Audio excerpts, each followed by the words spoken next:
सभी को नमस्कार। तो हम कर रहे थे 9th कक्षा का 5वां अध्याय जीवन की मौलिक इकाई। तो इसका जो फर्स्ट लेक्चर था वो हमने कर लिया था। उसके अंदर हमने पढ़ा था कि जीवन की मौलिक इकाई कोशिका होती है, क्योंकि प्रत्येक जीवित प्राणी किसका बना होता है? कोशिकाओं से मिलकर बना होता है। चाहे वह सूक्ष्म जीव है, छोटे से छोटा जीव है चींटी जैसा, या फिर हाथी या जिराफ जैसा बड़ा जीव। प्रत्येक जीव का शरीर कोशिकाओं से मिलकर बना होता है। और कोशिका की खोज किसने की थी? वैज्ञानिक रॉबर्ट हुक ने की थी 1665 ईस्वी के अंदर। तो ये हमने अध्ययन कर लिया था। तो रॉबर्ट हुक ने पतले कोर्क के स्लाइस लिए थे, उसको माइक्रोस्कोप में सूक्ष्मदर्शी में अध्ययन किया था और मधुमक्खी के छत्ते के समान कोशिकाओं को उसने उसके अंदर देखा था। और इन छोटी संरचनाओं को उसने ही, रॉबर्ट हुक ने ही कोशिका का नाम दिया था। उसके बाद का जो हमारा टॉपिक है वो है कोशिका किसकी बनी होती है। तो देखिए, कोशिका जीवित होती है, यह विशिष्ट घटक इसके अंदर उपस्थित होते हैं। और कोशिका के अंदर उपस्थित विशिष्ट घटक क्या कहलाते हैं? कोशिकांग कहलाते हैं। तो कोशिका में उपस्थित विशिष्ट घटक क्या कहलाते हैं? कोशिकांग कहलाते हैं। तो देखिए, जो कोशिका का संरचनात्मक संगठन है उसमें क्या क्या चीजें हैं? उसमें 3 प्रमुख चीजें हैं: प्लाज्मा झिल्ली, केंद्रक और कोशिका द्रव्य। तो कोशिका का जो संरचनात्मक संगठन देखें, उसकी संरचना देखें, उसकी बनावट देखें, तो उसके अंदर प्रमुख 3 चीजों से मिलकर कोशिका बनी होती है। प्लाज्मा झिल्ली है, केंद्रक है और कोशिका द्रव्य है। इनके बारे में आपको मोटा मोटा बता देता हूं। मान लीजिए यह है कोई कोशिका है, तो देखिए इस प्रकार से यह कोई कोशिका है।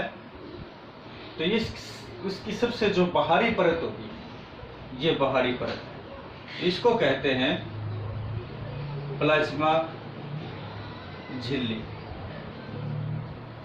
तो एक संगठन ये होगा इसका। इसके मध्य में क्या उपस्थित होता है? मध्य में उपस्थित होता है इसके केंद्रक, दूसरा संगठक होगा। और प्लाज्मा झिल्ली और केंद्रक के बीच में जो भी द्रव्य है, जो भी पदार्थ हैं यहां पर उपस्थित होते हैं, वह होता है कोशिका द्रव्य।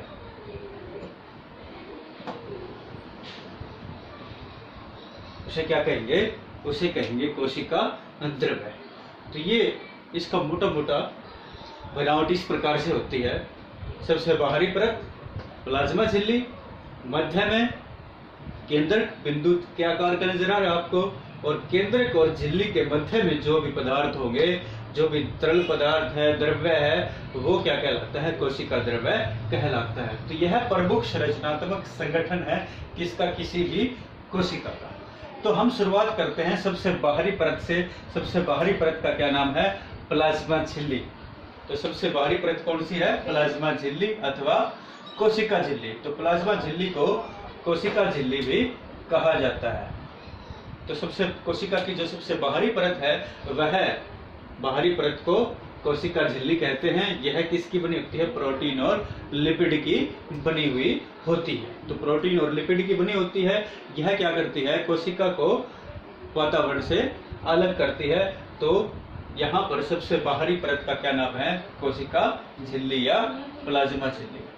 तो देखिए, तो ये सबसे बाहरी जो परत है, यह कोशिका को सुरक्षा प्रदान करती है, वातावरण से उसको अलग करती है। और इसी झिल्ली के माध्यम से ही कोशिका के अंदर और बाहर पदार्थों का आवागमन होता है। तो इसी प्रकार से इसका यह सिर्फ सिलेक्टेड मतलब चुने हुए, चुनिंदा पदार्थों को ही अपने अंदर बाहर जाने देती है, पदार्थों का आवागमन होने देती है। और इसीलिए इसको वर्णात्मक पारगम्य झिल्ली कहा जाता है। अब कोशिका के अंदर और जो बाहर है पदार्थ, कौन कौन से पदार्थ अंदर और बाहर जाएंगे? गैसें, जैसे ऑक्सीजन और कार्बन डाइऑक्साइड।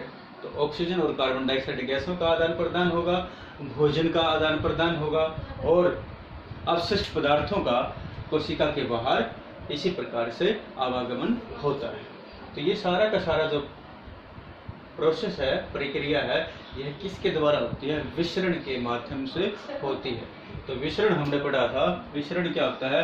अधिक सांद्रता से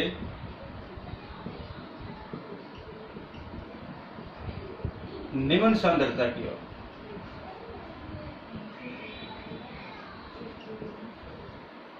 तो कोशिका झिल्ली के आर पार अधिक सांद्रता से निम्न सांद्रता की ओर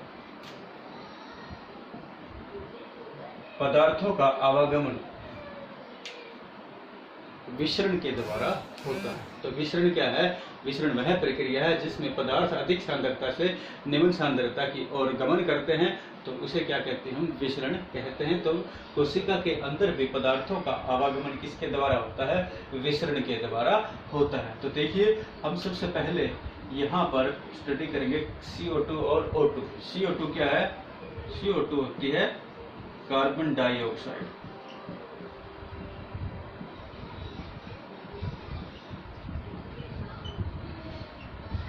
और O2 क्या होती है? O2 होती है ऑक्सीजन गैस।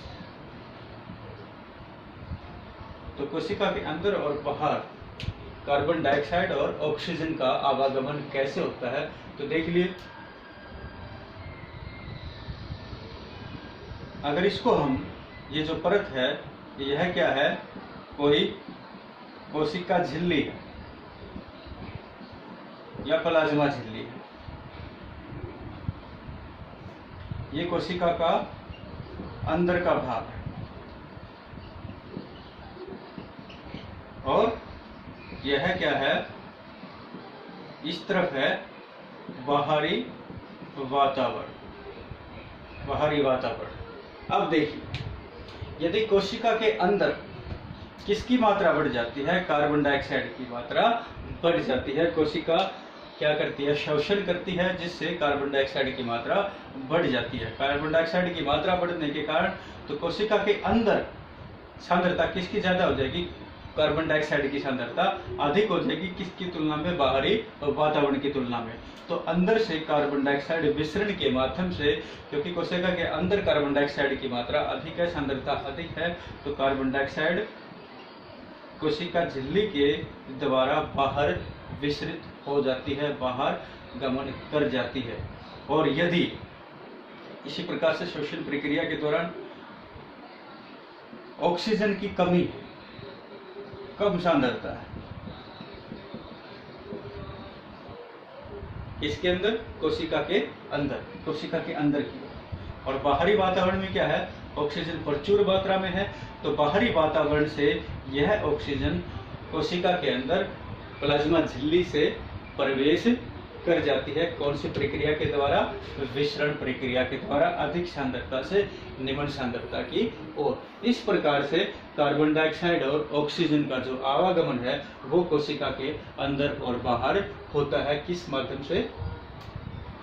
प्लाज्मा झिल्ली या कोशिका झिल्ली के माध्यम से। तो कोशिका की जो झिल्ली है या प्लाज्मा झिल्ली जिसे भी हम कहते हैं, यह वर्णात्मक पारगम्य झिल्ली होती है, क्योंकि यह सिर्फ चुनिंदा सभी पदार्थों को अंदर बाहर नहीं जाने देगी। चुनिंदा पदार्थों को ही कोशिका के अंदर और बाहर आवागमन करने, गमन करने देती है। तो इसलिए इसको वर्णात्मक पारगम्य झिल्ली कहा जाता है। तो इसी प्रकार से कार्बन डाइऑक्साइड और ऑक्सीजन का वहन है वह कोशिका के अंदर बाहर होता है।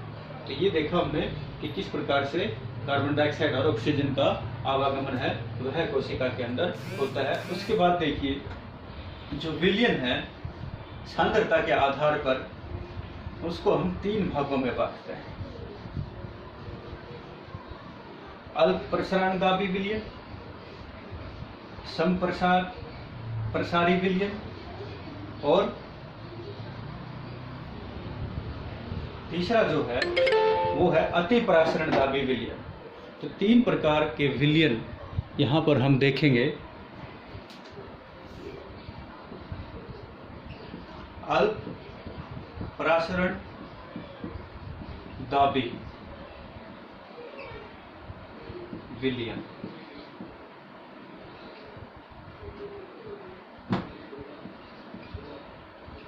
दूसरा मैंने आपको बताया संप्रसारी विलयन।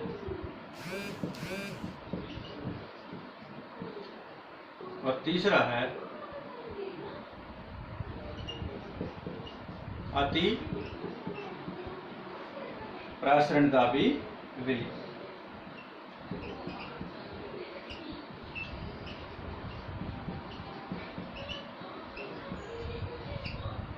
अब देखिए तीनों प्रकार के विलयन क्या होंगे। अगर कोशिका की तुलना में कोई घोल है जिसके अंदर कोशिका को, ये कोशिका हमारी कोशिका को रखा गया है, अगर विलयन की सांद्रता क्या है, कम है, और कोशिका के अंदर सांद्रता अधिक है, तो इसे कहेंगे अल्पप्रासरणदाबी विलयन। अल्पप्रासरणदाबी विलयन होगा तो विलयन के अंदर से पदार्थ कोशिका के अंदर प्रवेश कर जाएंगे। इसमें हम जो विलयन है वह नमक और शक्कर का विलयन ले सकते हैं। अगर कोशिका के अंदर सांद्रता अधिक है और विलयन में कम है, विलयन में कम कोशिका में अधिक, तो कोशिका के अंदर विलयन प्रवेश करेगा और जिससे जो कोशिका का आकार है वह क्या हो जाएगा, बढ़ जाएगा। मतलब कोशिका फूल जाएगी, तो आकार क्या होगा, कोशिका का बढ़ जाता है यदि कोशिका को अल्पप्रासरणदाबी विलयन में रखा जाता है। संप्रसारी विलयन क्या होता है, संप्रसारी विलयन होता है यदि कोशिका और देखिए